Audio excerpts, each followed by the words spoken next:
सुकन्या और अदिति दोनों सौतेली बहनें थी। सुकन्या की माँ आशा का उसके बचपन में ही देहांत हो गया था। उसके पिता मनोहर ने दूसरी शादी की और सुकन्या की सौतेली माँ सरिता के घर में आ गई। सरिता ने आते ही पूरे घर को अपने कब्जे में कर लिया। वो हमेशा सुकन्या से पहले अपनी सगी बेटी अदिति पर ध्यान देती थी। मम्मी ये देखो मेरा नया सूट, शाम के फंक्शन में ये कैसा लगेगा?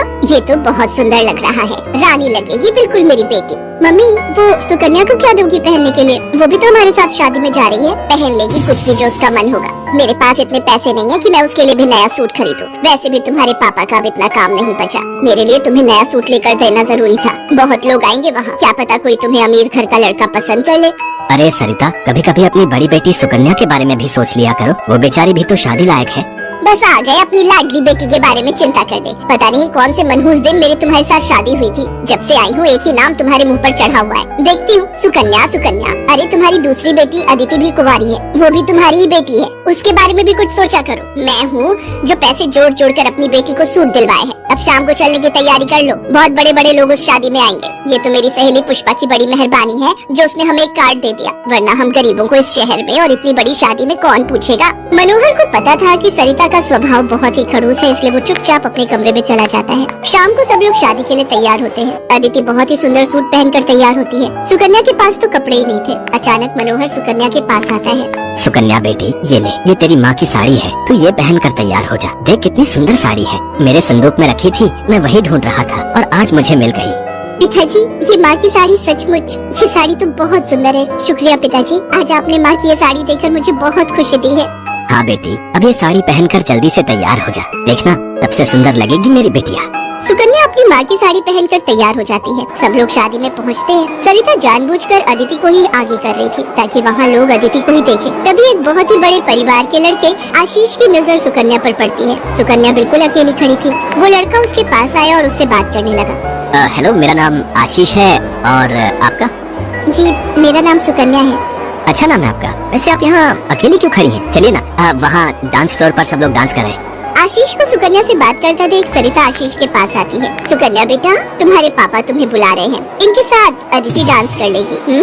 अब हाँ, क्यों नहीं, प्लीज। मनोहर ने तो सुकन्या को बुलाया ही नहीं था। ये सब तो सरिता की चाल थी। थोड़ी देर बाद सुकन्या फिर से खड़ी थी। अदिति आशीष के साथ डांस करने लगती है। आशीष अभी भी सुकन्या की तरफ ही देख रहा था। शायद उसे सुकन्या पसंद आने लगी थी। आशीष पूरी शादी में सुकन्या से बात करने की कोशिश करता रहा, पर बार बार सरिता अदिति को बीच में लाने लगी। पर आशीष के मन में तो कुछ और ही चल रहा था। एक दिन जब सुकन्या घर के काम कर रही थी तो अचानक मनोहर के साथ आशीष और उसके माता पिता आ जाते हैं। सरिता, जाकर जल्दी से चाय नाश्ते का इंतजाम करो। घनश्याम जी अपने बेटे आशीष का रिश्ता हमारी सुकन्या के लिए लेकर आए हैं। क्या? सुकन्या के लिए आशीष का रिश्ता? ये कैसे हो सकता है? मनोहर की बात सुनकर सरिता चौंक जाती है। सुकन्या तो घर की झाड़ पोछ में मैले कुचैले कपड़ों में मानो ऐसी लग रही थी जैसे कीचड़ में कमल। वहीं अदिति सोफे पर आराम से बैठी थी। सब कुछ आशीष और उसके माता पिता के सामने था। सुकन्या बेटिया, जाओ जल्दी से तैयार हो जाओ। अदिति, जाओ अपनी दीदी को तैयार कर दो। कोई जरूरत नहीं है तुम्हें उसे तैयार करने की। तुम उसकी नौकर नहीं हो जो उसे तैयार करो, अपने आप हो जाएगी तैयार। ये रिश्ता उसके लिए आया है, अदिति उसकी नौकरानी नहीं है। अंदर चल रही सरिता और मनोहर की बातें थोड़ी थोड़ी आशीष और उसके माता पिता के कानों में आ रही थी, इसलिए मनोहर बाहर आ जाता है। मनोहर जी, हमारे बेटे आशीष को आपकी सुकन्या उस दिन बहुत पसंद आई थी और वैसे भी हम आशीष के लिए लड़की ढूंढ ही रहे थे, इसलिए अचानक ही आपको मैंने फोन मिला दिया। मेरी सुकन्या तो बहुत किस्मत वाली है जो आप जैसे इतने बड़े घर का रिश्ता उसके लिए आया, वरना हम तो, मैं आपको क्या ही कहूँ। घनश्याम जी, आपने सचमुच मुझ पर बहुत बड़ा उपकार किया है। नहीं नहीं मनोहर जी, इंसान दिल से अमीर होता है। आपने अपनी बेटी सुकन्या को जो संस्कार दिए हैं वो किसी धन दौलत से कम नहीं। तभी सुकन्या चाय नाश्ता लेकर आ जाती है। सुकन्या का रिश्ता पक्का हो जाता है। भाई साहब, हमें आपकी सुकन्या बहुत पसंद है। हम तो जल्द से जल्द शादी करके सुकन्या को अपने घर की बहू बनाकर ले जाना चाहते हैं। बस आप शादी की तैयारियां कीजिए। आशीष के माता पिता के मुंह से ये बातें सुनकर मनोहर की खुशी का ठिकाना नहीं था। सुकन्या आज एक बहुत बड़े घर की बहू बनने जा रही थी। आशीष के माता पिता रिश्ता पक्का करके चले जाते हैं। कुछ दिनों बाद सुकन्या की शादी की तारीख निकल आती है। सरिता, मैं देख रहा हूँ जब से सुकन्या की शादी पक्की हुई है तुमने सुकन्या से बात तक करना छोड़ दिया है। ये ठीक नहीं।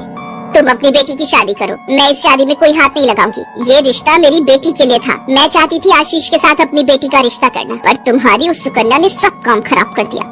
ये तुम गलत कह रही हो सरिता। सुकन्या के लिए आशीष के माता पिता खुद से रिश्ता लेकर आए हैं। तुम्हें तो खुश होना चाहिए। तुम क्यों सौतेलापन सुकन्या के साथ रख रही हो? तुम्हें तो उसकी सगी माँ बनकर उसे विदा करना चाहिए। मैं इसलिए तुम्हें उसकी माँ बनाकर लाया था, वरना क्या? क्या कहो तो मैं अभी ये घर छोड़कर चली जाती हूँ। बोलो।